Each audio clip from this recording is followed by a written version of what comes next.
నమస్తే అండి. ఎల్లుండి నుంచి అసెంబ్లీ సమావేశాలు ఏ విధంగా ముఖ్యంగా కాళేశ్వరం సంబంధించి చర్చ రాబోతుంది. బీసీకి సంబంధించిన చర్చించబోతున్నారు. ఏ విధంగా ముందుకు కాళేశ్వరం గతంలో చాలా అగ్రెసివ్గా మాట్లాడారు. ఎలాగో ముందుకు తప్పకుండా మాకు స్పీకర్ గారు ఇచ్చే టైంలో సద్వినియోగం చేసుకుంటారు. ప్రజల ముందు వాస్తవాలు ప్రవేశపెట్టే ప్రయత్నం చేస్తాను. తప్పకుండా విధానపరమైన నిర్ణయాలు ఇంకా ప్రభుత్వం ఉండాలని ప్రజలకు విడమర్చే ప్రయత్నం చేస్తాను. ఎందుకంటే కాళేశ్వరం జ్యుడిషియల్ కమిషన్ రిపోర్ట్ వచ్చింది. ఈ సమావేశాల్లో టేబుల్ మీద అసెంబ్లీ టేబుల్ మీద పెడతారని ఆలోచన ప్రభుత్వం చేస్తున్నట్టు రిపోర్ట్. కాబట్టి చర్చకు అవకాశం వచ్చినప్పుడు దాన్ని సద్వినియోగం చేసుకుని జరిగిన వాస్తవాలన్నింటికి మంచి చర్చ జరగాలి, వాస్తవాలు బయటికి రావాలని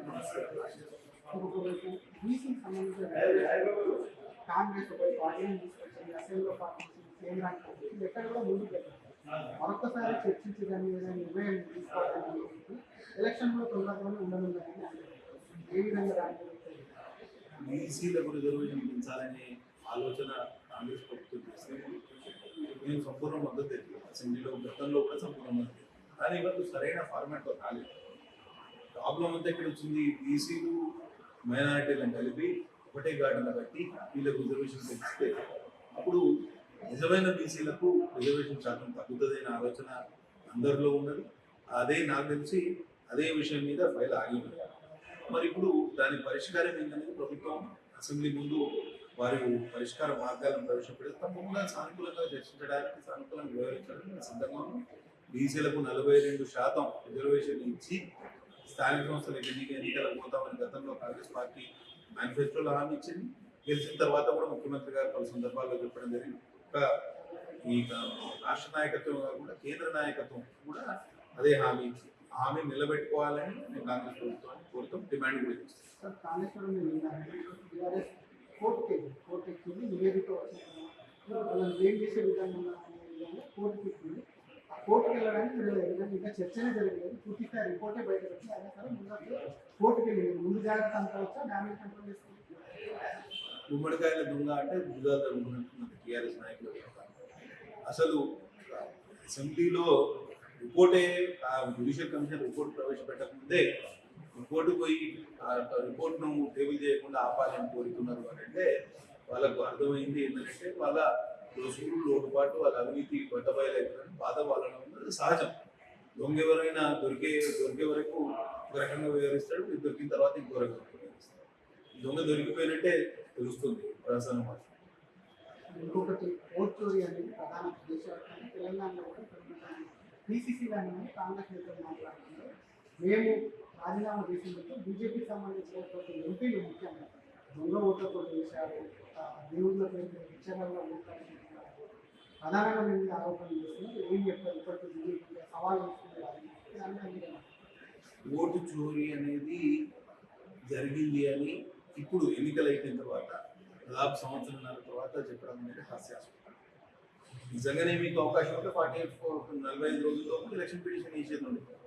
ఈ విషయాలను కోర్టు దృష్టికి తీసుకొచ్చే అవకాశం ఉంది, ఎలక్షన్ కమిషన్ దృష్టికి తీసుకొచ్చే అవకాశం. అదేం చేయలేదు. మీరు రిటర్న్ కంప్లైంట్స్ ఎక్కడ చేయలేదు. కేవలం ఎన్నికల ప్రచారస్థంగా దీన్ని మలుచుకొని తద్వారా రాజకీయంగా లబ్ధి పొందాలి, బీహార్లో ఓట్లు సంపాదించాలనే దుర్బుద్ధితో కాంగ్రెస్ పార్టీ పనిచేస్తుంది అనేది సూపర్. మేము ఒకటే అంటాం, రాహుల్ గాంధీ గారు నిజంగానే ఏదో ఓట్ చోరీ జరిగింది, స్పెషల్ ఇంటెలిజెన్స్ డివిజన్ వల్ల అంటాడు కదా, కనీసం అఫిడవిట్ ఫైల్ చేయాలి ఎలక్షన్ కమిషన్.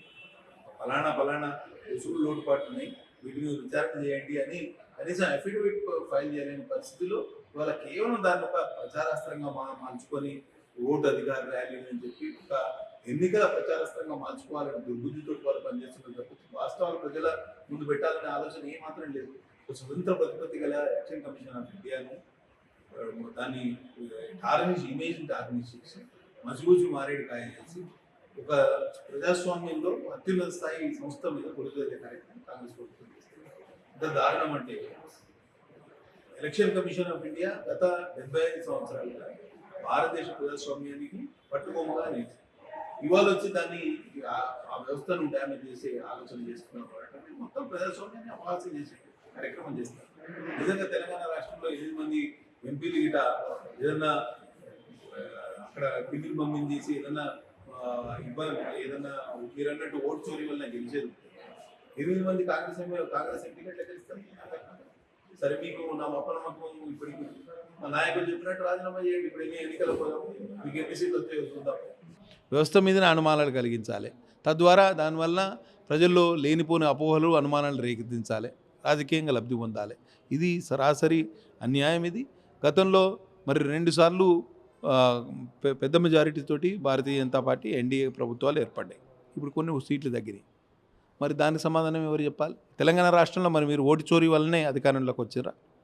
మీకు 5 సీట్లు ఉండే, 5 సీట్ల నుంచి 64 సీట్లకు పెరిగినారు ఇవాళ. మరి ఇన్ని సీట్ల వ్యత్యాసం వచ్చిందంటే మీరు కూడా ఓటు చోరీ చేసి ఉండాలి కదా. మేము ఆ ఆరోపణలు చేయలే కదా.